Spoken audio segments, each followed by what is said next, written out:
परमानन्दं कृष्णं वन्दे जगद्गुरुम् आपदामपारतारं दातारं सर्वसम्पदां लोकाभिरामं श्रीरामं भूयो भूयो नमाम्यहम्।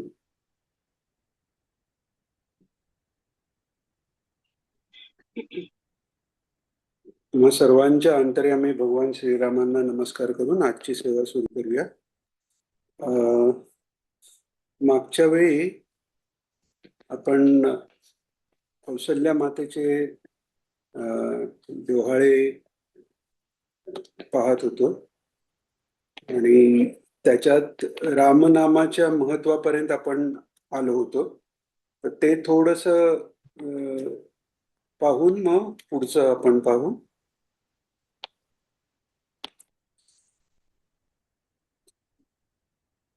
तो एक दोन श्लोक ते आपण आधीचे पण घेऊ, कारण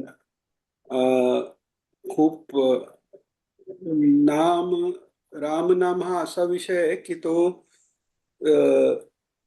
किती वेळाही आपण ऐकला सांगितला तरी तो कमीच आहे. आपण गोंदवलेकर महाराजांचं चरित्र बघितलं तर केवळ आणि केवळ नामाचा उपदेश केलाय. राम नामाच्या उपदेशाशिवाय दुसरं काहीच नाही. त्यांचा उठता बसता खाता पिता सतत त्यांचा उपदेश जो असेल तो एकच आहे, तो रामनामाचा. म्हणून त्याचं महत्व आहे म्हणून आपण काही थोडेसे मागे जाऊन दोन तीन श्लोक मागे जाऊन पाहू.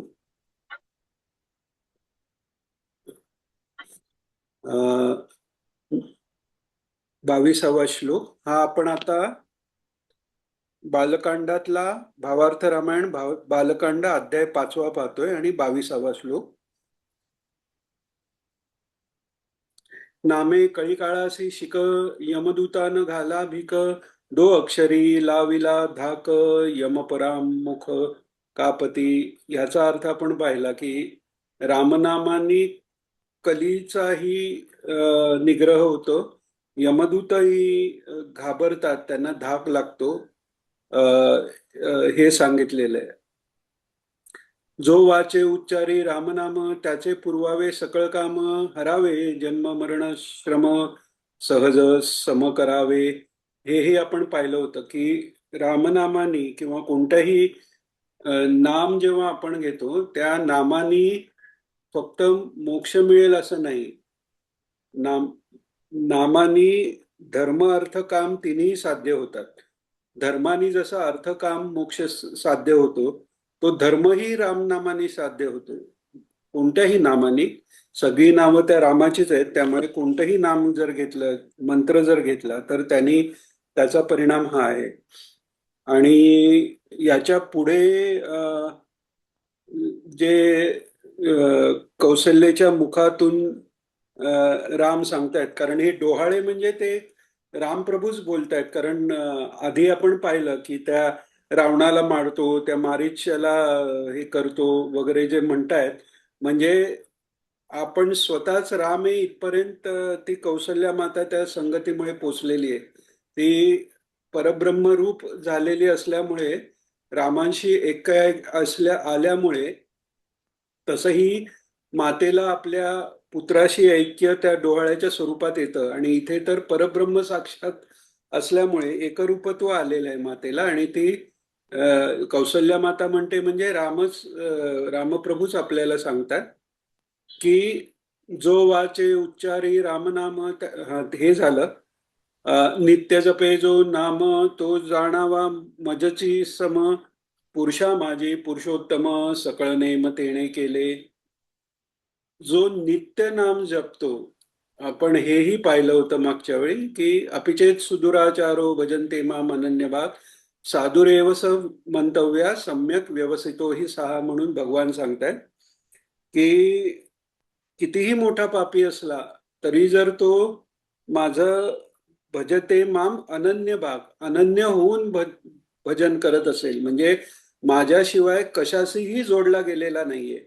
अनन्य यात अप्रतिहत आलंच. हे नित्य जे म्हटलेलं आहे, नित्य म्हणजे सतत, 24/7 आपण म्हणतो तसं सतत ते रामनाम चालू आहे. म्हणजे झोपेतही चालू आहे. आपण अर्जुनाचं उदाहरण मागे ह्या भावार्थ रामायणाच्या वेळी किंवा दुसऱ्या कोणत्या सत्संगात पाहिलं होतं की गुडाकेश म्हटलेला अर्जुनाला. चांगले केस असलेला म्हणजे चांगले म्हणजे लांब आणि सुंदर असं नुसतं नाहीये. अर्जुन झोपलेला असताना त्याच्या केशातूनही श्रीकृष्णांचं नाव ऐकू यायचं. गोंदवलेकर महाराजांचंही उदाहरण आपण मागच्या वेळी घेतलं की त्यांच्या शरीरातनं नाम यायचं. महाराजांचं उदाहरण घेतलं. ते स्वतः परब्रह्म असल्यामुळे तर परब्रह्माचं ते निर्देशक जे नाम आहे ते आपोआपच त्यांच्या हातून यायचं.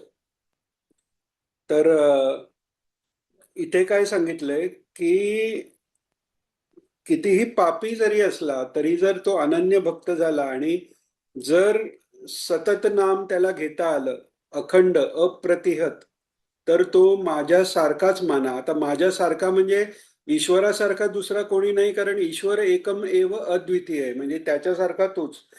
हे आपण गुरुचरित्राच्या कथेत वगैरे हे ऐकतो आपण की तुझ्यासारखा मुलगा व्हावा असं म्हटल्यावर त्यांनाच यायला लागलं. तसं आहे माझ्यासारखा म्हणजे नुसता माझ्यासारखा नाही, तो मद्रूपच होऊन जातो.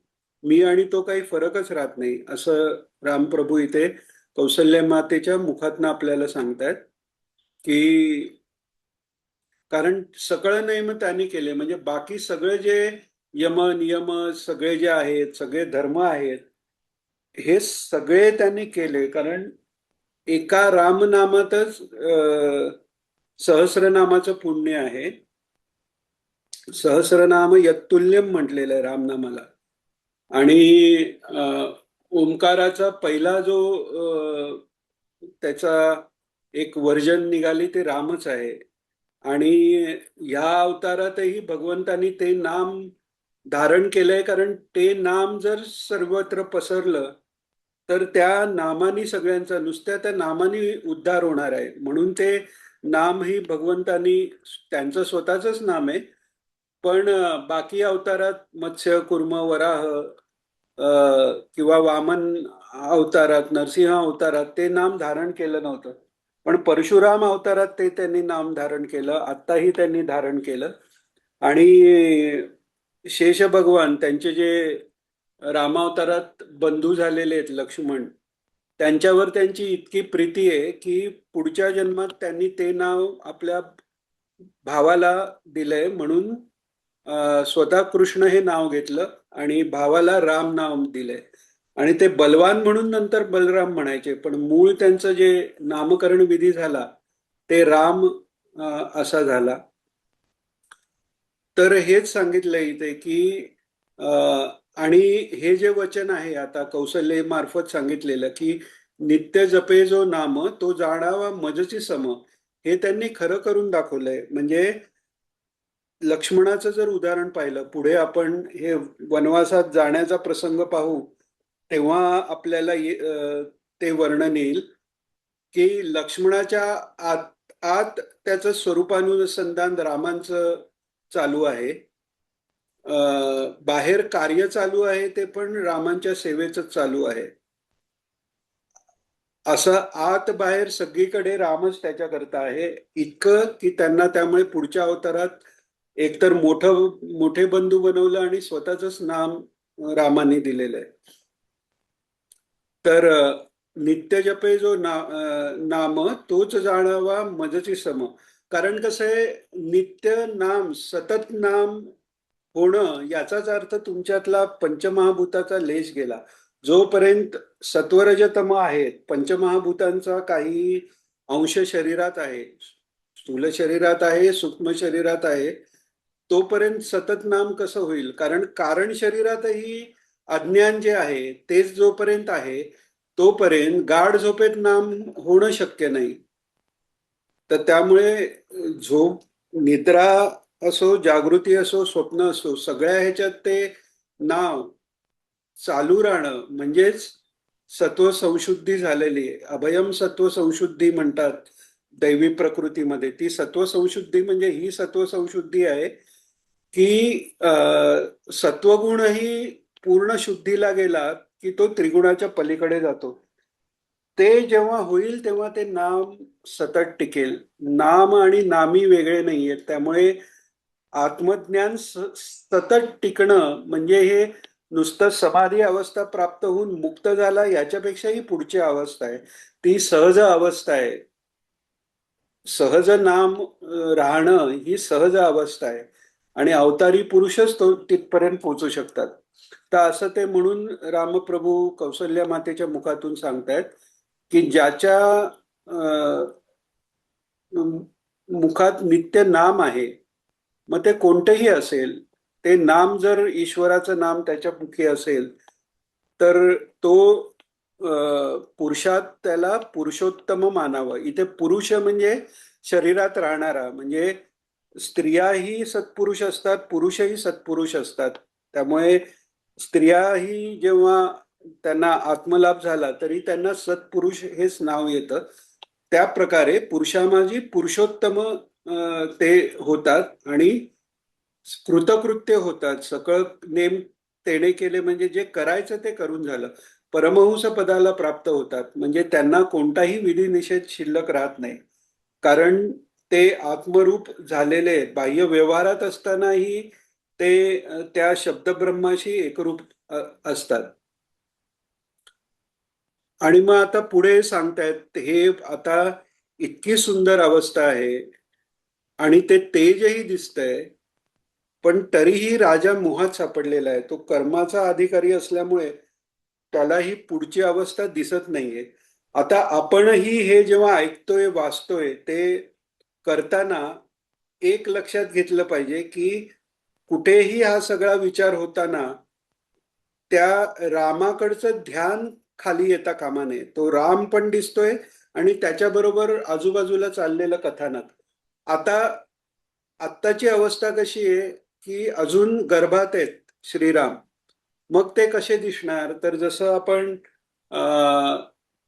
समजा कोणत्या आपण हिल स्टेशनला गेलो किंवा समुद्र किनारे गेलो तर सूर्यास्त पाहतो किंवा पूर्वेच्या समुद्रकिनारी गेलो तर सूर्योदय समुद्रकिनारी किंवा पर्वतावर. तो सूर्योदय जर पाहायला गेलो तर पहिल्यांदा ती लाल लाल लाल अ, तो अरुण उदय म्हणतात, म्हणजे सूर्याचा सारथी अरुण पहिला पुढे येतो म्हणजे तेव्हा ती लाली येते. तर तेव्हापासून त्या सूर्याचं अस्तित्व आपल्याला जाणवायला लागतं. तर आत्तापासून म्हणजे या रामकथेचा जर सर्वात मोठा फायदा असेल आणि रामकथा आपल्या अंतरंगात पोचली याची पावती काय, तर त्या रामाचं ध्यान झालं पाहिजे. तर ते ध्यान आत्तापासून आहे. तर कसं ती कशी कौसल्या माता आहे, तिचे शुभ्र वस्त्र आहेत, तिचं तेज जे आहे ते कसं फाकलेलं आहे, हा सगळा जर ध्यानाचा आपण आपल्या मनात ही कथेच्या वेळी जर अभ्यास ठेवला, डोळे उघडून करा, डोळे मिटून करा. त्यांनी जसं ज्याला बरं पडतं तसं त्यांनी करावं. पण ते लक्ष जर रामाकडे लागलं, कारण काय मुख्य स्वरूपानुसंधान महाराज जे सांगतात ते स्वरूपच सगुण रूपात आहे. ईश्वराची दया अशी आहे की आपल्या स्वरूपाचं अनुसंधान करायला आधी स्वरूप तर कळलं पाहिजे ना. ते जोपर्यंत कळत नाही तर जीव मग अनुसंधान कसं करणार, आणि अनुसंधान नाही झालं तर स्वरूपाला प्राप्त कसं होणार. म्हणून तेच जे स्वरूप आहे तेच या सगुण रूपात आपल्या समोर येतं आणि आता ते येऊ घातलेलं आहे. आपण जर पाहिलं की एखाद्याला संतान होताना ते मग आता तो गर्भ राहिला, मग आता तो मोठा होतोय, मग ती घरातल्यांची धावपळ, मग त्या सुनेला जपणं, तसं इथे दशरथाचं कौशल्येला जपणं, ह्या सगळ्याचा फोकस कुठे आहे, तर तिथे गर्भात जे रामचंद्र आहेत मग त्यांची कशी प्रभा फाकलेली आहे. जसं आपण पाहतो की एखादा अगदी समजा 200 वोल्टचा दिवा आहे, त्याच्यावर चादर जरी घातली तरी त्यातनं तो प्रकाश येतो. तसा तो प्रकाश जो आहे तो त्या गर्भाच्या आत सीमित नाहीये, त्याच्या आजूबाजूला सगळं प्रकाशित झालेलं आहे. कारण असं आहे की जिथे परब्रह्म साक्षात अवतीर्ण होतोय आणि ते अवतीर्ण झाल्यावर जो तम तो घालवणार आहे त्याची सुरुवातच अरुणोदय कसा होतो. सूर्य प्रत्यक्ष उदयाच्या आधीच रात्रीचा अंधकार नाश होतो. तसं त्या कौशल्याच्या आजूबाजूला तो प्रकाश सतत आहे. ह्या दृष्टीने त्या त्या वातावरणात त्या ध्यानात जर आपण राहिलो तर ते एका प्रकारची श्रीरामांची संगत आपल्याला घडू शकते. तर आता दशरथाची आत्ता ती स्थिती नाहीये आणि आत्ता ती स्थिती नाहीये त्यामुळे त्याला याच्या जे आनंद व्हायच्या ऐवजी त्याला शंका येते की काय कोणती पिशाचिनी विवशी म्हणजे पिशाचिनी गर्भात आली आहे का की त्राटिकाच ती गर्भात गेली आहे का का काय झालंय काय. आणि मग तो म्हणतो तिकडे बघितलं की तो सुमित्र आहे म्हणजे सुमित्रेचा मुलगा किती ती म्हणजे सुमित्रा आहे तिचे डोहाळे किती चांगले आहेत आणि हिचं काय प्रकार आहे.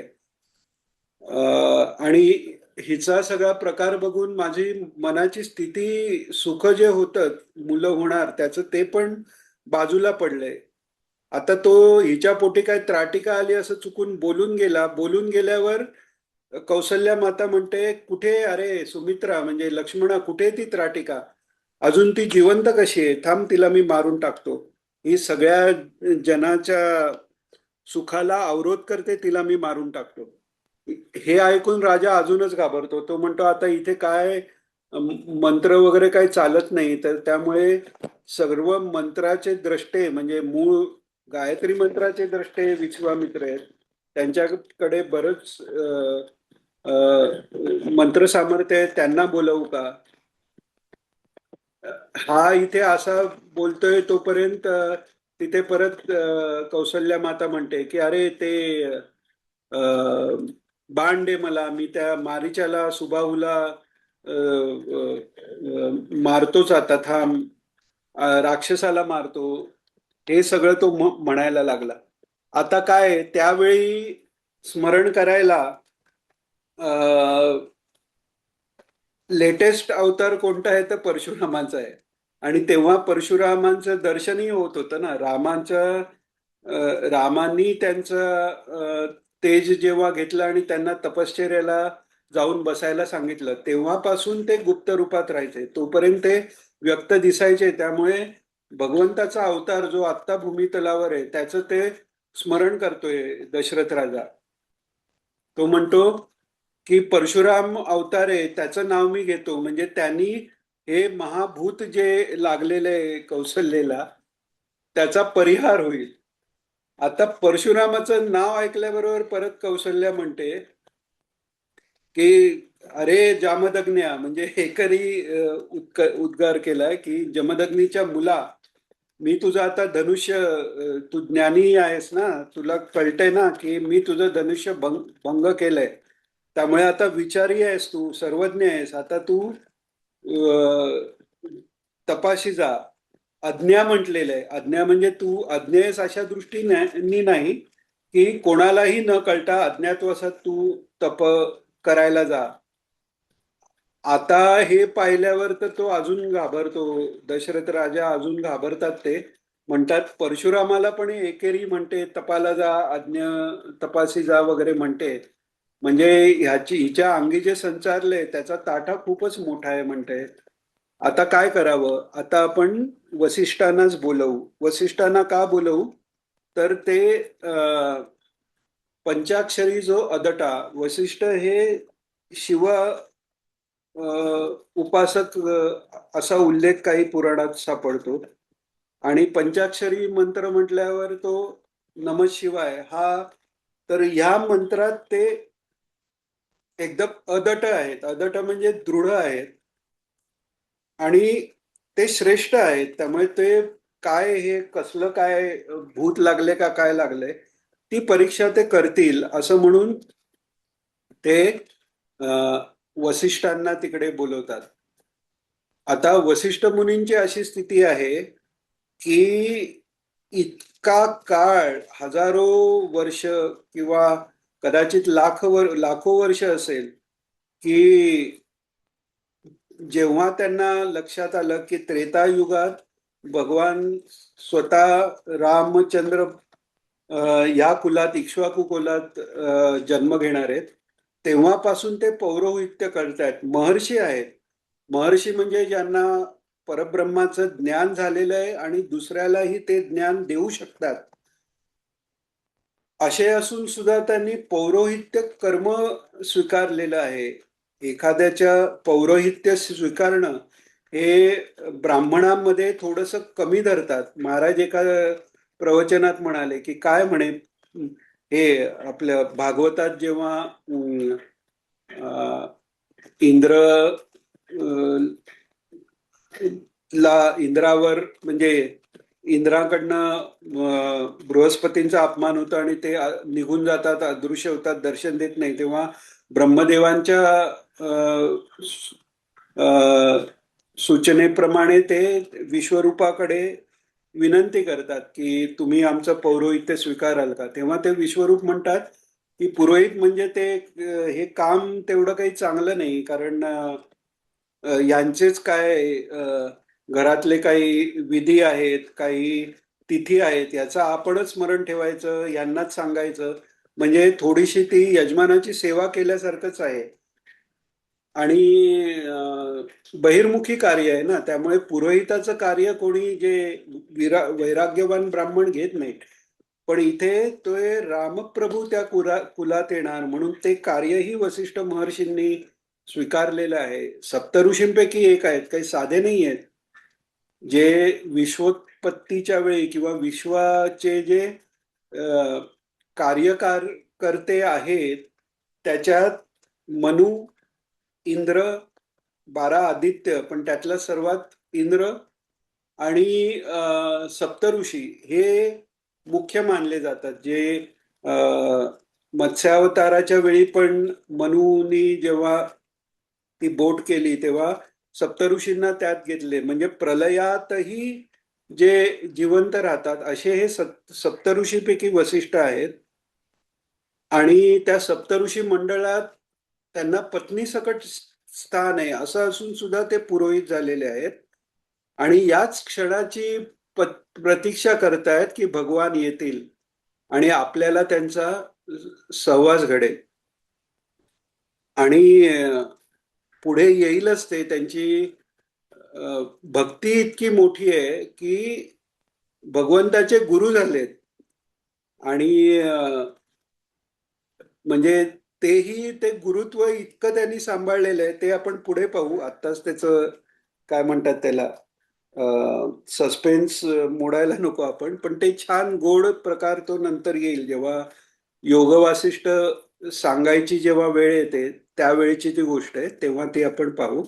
पण म्हणजे हे का सगळं सांगितलं की उत्कटतेने ज्याची वाट पाहतायत त्यांचं तेज, ते वसिष्ठ जेव्हा जवळ येऊन पाहतात, आता गर्भात आले हा व्यवहार झाला, पण तो परब्रह्म जेव्हा उदरात आहे तेव्हा ती कौसल्याच नाही तर त्या बाजूचं सगळं वातावरण, संत जिकडे राहतात त्याचं तीर्थ बनतं. आपण वाडीचं उदाहरण घेतो, कुठलेही, किंवा जी पूर्वांपार चाललेली तीर्थ आहेत, किंवा आपण गंगेच्या अवतरणाचं पाहतो की गंगेने दोन शंका व्यक्त केल्या की मी वरून खाली येणार तेव्हा जोर माझा ओक कोण थोपवेल, कारण नाहीतर मी डायरेक्ट पृथ्वी भेदून पाताळात जाईल. आणि दुसरी शंका म्हणजे सगळे लोक माझ्यात पाप धुणार, ते पापमुक्त होणार, पण ते पाप माझ्यात जाणार ते काय होईल.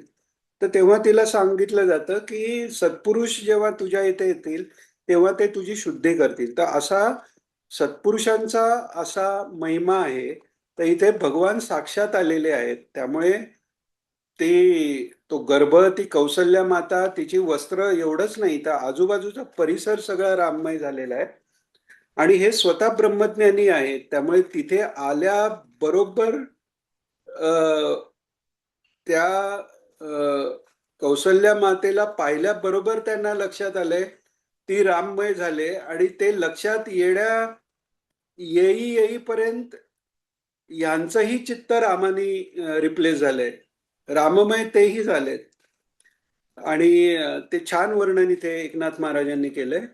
येवोनी वसिष्ठ जवप आहे तव ते राममय झाली आहे. म्हणे धन्य धन्य वो माये वंदावे पाय येचे. आदरे पाहू गेला दृष्टी चित्त चैतन्य पडली मिठी. म्हणजे त्यांचं जे चित्त आहे ते त्या रामस्वरूपी चैतन्याशी एकरूप झालं. नुसती मिठी नाही पडले, त्यात विरघळून गेलेलं आहे. हर्षे बाष्प दाटे कंठी अष्टसात्विक भाव दाटून आलेले आहेत. पडला सृष्टी मूर्छित. मूर्छित पडले म्हणजे ते समाधी अवस्थेत गेलेले. तिकडच्या तिकडे देहभान गेलं त्यांचं. तो आनंद इतका मोठा आहे. ते सगुण रूपाचा गोडवा इतका आहे की निर्गुण निराकाराच्या ध्यानात आणि समाधीत असलेले शुकाचार्यही भागवतातले 4 श्लोक नुसतं ऐकून ताडकन उभे राहिले. हे काय आहे, हे काय, इतकं गोड काय असं म्हणत ते उभे राहिले. तर तसं इथे ती रामप्रभू तिथे आहेत. हा तो म्हणजे कसं आहे की आपल्याला अनुभव घेण्यासाठी 5 ज्ञानेंद्रियाची आवश्यकता असते. जे महात्मे आहेत, महर्षी आहेत. महर्षी म्हणजे ज्यांना महावाक्याचा बोध, अहम ब्रह्मास्मी हा बोध झालेला आहे आणि हे त्याच्याही पुढे पराभक्ती पर्यंत पोचलेले वसिष्ठ महर्षी आहेत की ते इतकं ते सावळे सुंदर रूप आहे. आता यशोदा माता, सॉरी, कौसल्या माता ही शुभ्र वेशात आणि तिच्यातनं फाकणारं तेज आहे ते शुभ्र आहे. पण तिच्या गर्भाचं तेज आहे त्याच्यात ती निळाई दिसते. अशा त्या उत्कट प्रसंगी ते त्यांचं चित्त आधी मिठी पडली आणि नंतर चैतन्य रूप झालं. म्हणजे त्या चित्ताचा त्या शरीराशी संबंध सुटला आणि ते मूर्छित येऊन पडलेत. नेत्री अश्रुचिया धारा रोमा फरकती स्वेदांकुरा. डोळ्यातनं अश्रुधारा वाहत आहेत, अंगातनं स्वेद. जनरली आपल्याला जेव्हा घाम येतो, आता क्वचित असं होतं की खूप भरपूर आनंद झाल्यावर घाम आला, पण नाहीतर गरम्यानी घाम येतो किंवा टेन्शननी घाम येतो. तसा हे नाहीये. समाधी स्थितीत किंवा अष्टसात्विक भाव जेव्हा उत्पन्न होतात तेव्हा तो घाम येतो. म्हणजे त्या घामाबरोबर प्रत्येक रोमातनं असं म्हणतात की जो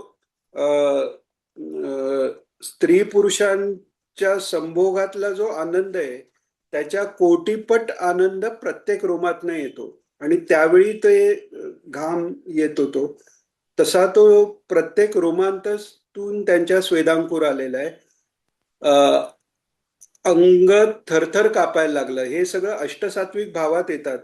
मोठे महाराजही सांगतात ना कीर्तन भक्तीत, नोहे वाचा सद्गतीत नहो तनु रोमांचित. तर हे सगळं रोमांचित, तनु रोमांचित होणे, श्वास जोरात होणे, वाणी सद्गतीत होणे, हे सगळं अष्टसात्विक भावाचं लक्षण आहे. तर ते त्यांचे उत्पन्न झाले. नेत्री अश्रुचिया धारा रोमा फरकती स्वेदांकुरा. अंग कापतसे थरथरा अवस्था मुनीश्वरा अनिवार. आता वसिष्ठ महर्षींची ही ती स्थिती झालेली आहे आणि तरी राजा आपला त्याच भ्रमात आहे. तो म्हणतोय आता की अरे, हे इथे आता कशाचाही उपयोग नाही. हे काहीतरी भयंकरच काहीतरी भूत लागलंय की एवढा तो गुणी असलेले माझे गुरुवर त्यांनाही भूत लागलं म्हणे. आता ह्यांना कोण सोडवणार. आणि म्हणे त्या श्रावण बाळाच्या हत्येने मला इतकं ते मागे लागलेलं आहे सगळं. कायमची ती भीती आहे. आता यांचा जर इथे काही झालं तर यांच्या हत्येचं पातक माझ्यावर लागलं तर त्याचं करू काय मी, असा तो घाबरलेला आहे. तर तिकडे आता वसिष्ठ महर्षी हे ब्रह्मज्ञानी महर्षी आहेत. तर त्यामुळे त्यांना आपला भाव, आता भाव जो आहे, आता एका ठराविक लेवलच्या वरचे जे सत्पुरुष आहेत की त्यांना हा भाव कंट्रोलही करता येतो. तसं वसिष्ठांनी जरी तो भाव आला तरी तिथे त्याला थोडासा आवर घातलेला आहे.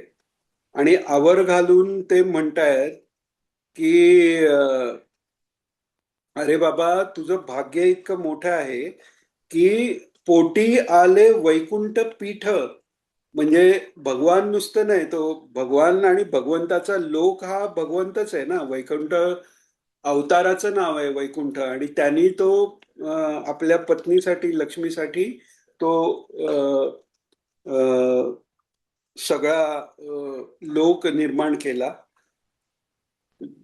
तर वैकुंठ पीठ जन्माला आले म्हणजे नुसतं भगवान अवतार घेऊन आले तसं नाही. आत्तापर्यंतचे जे अवतार आहेत ते काही कार्याकरता आलेले आहेत, पण त्यांच्याद्वारे एक अर्थात वामन अवतारात बलीला बलीचा अहंकार, जो सात्विक अहंकार आहे, तो घालवून त्याला त्रिगुणातीत केलंय भगवंतानी. पण बाकी ठिकाणी असं उपदेश म्हणा किंवा त्यांच्या चरित्राचा अवलोकन करून कोणाचं म्हणजे गुरुरूपाने काही कार्य झालेलं नाहीये. पण इथे काय, इथे वैकुंठ पीठ आणले म्हणजे काय, भूमीवरच वैकुंठ आणला. म्हणजे जे वैकुंठात राहणाऱ्यांचं भाग्य आहे ते अयोध्येत राहणाऱ्यांचं भाग्य आहे. आणि तसेच जीव अयोध्येत आहेत. त्यामुळे निजधामाला जाताना प्रभू रामचंद्रांनी सगळ्या अयोध्यावासियांना आपल्या बरोबर नेले. ते त्याच्यामुळे, कारण ते खरोखरचे वैकुंठवासीच आहेत. जसं गोपीगीतात गोपी म्हणतात, श्रयत इंदिरा शश्वदत्त ही की जयती तेधिकम जन्मना व्रजा. तुम्ही आल्यामुळे व्रजाची जी कीर्ती आहे ते वैकुंठापेक्षाही जास्त झालेली आहे. आणि स्वतः जी इंदिरा लक्ष्मी आहे ती पण इकडे आलेली आहे, जे म्हटलेलं आहे तसा इथे आहे. म्हणजे सलोकता मुक्ती तिकडेच. नुसतं रामचंद्राचं दर्शन झालं की नाही, अयोध्येच्या आत गेलं तरी सलोकता मुक्ती आहे, इतकं त्या अयोध्येचंही महात्म्य आहे. तर असं ते वैकुंठ पीठही इथे आलेली आहे. म्हणजे अयोध्याच वैकुंठ रूप झालेली आहे ते आल्यामुळे.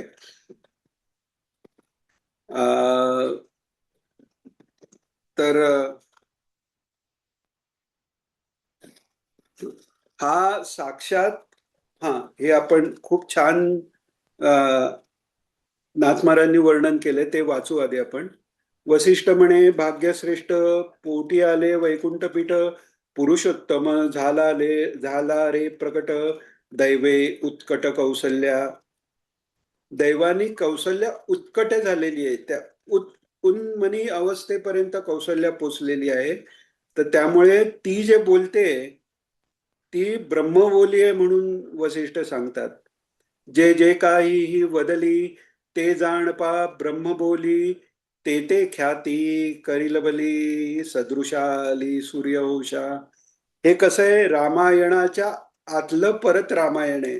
कौसल्यनी थोडक्यात हे सगळं रामायणच सांगितलेलं आहे. हे सगळं पुढे जे होणार तिने ते थोडक्यात त्याची एक झलक म्हणतात तशीच दिलेली आहे. तर म्हणून वसिष्ठ महर्षी म्हणतात की जे जे काही ही वदली ते ब्रह्मबोली समज, ते ते ख्याती करील भली सुदशा आली सूर्यवंशा. सूर्यवंशाला सुदशा आलेली आहे.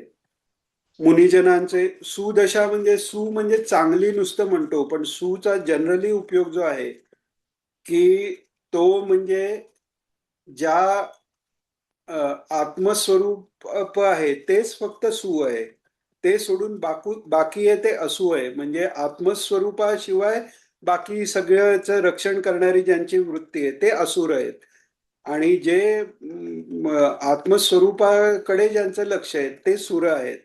तर त्या दृष्टीने सुदशा म्हणजे आता परब्रह्म परमात्मा कुळात जन्म आल्यावर त्या पूर्ण कुळाचा उद्धार झालेला आहे हे सांगतायत वसिष्ठ महर्षी.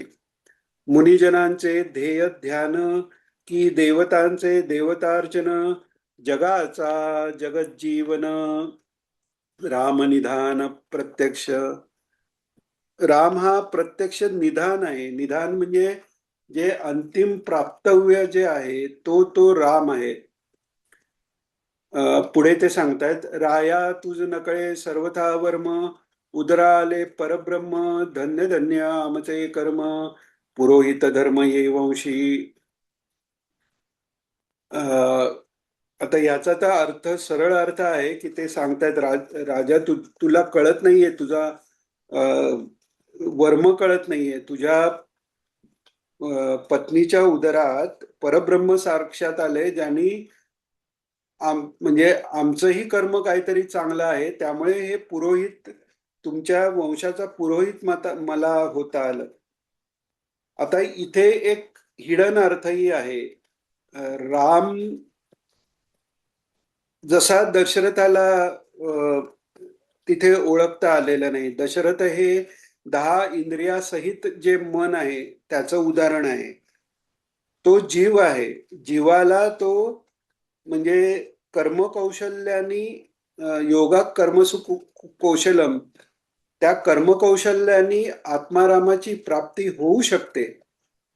पण कधी कधी त्या साधकाला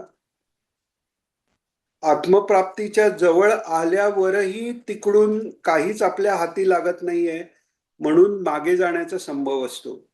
आणि मग तिथे सद्गुरू येतात आणि ते सद्गुरू त्याला सांगतात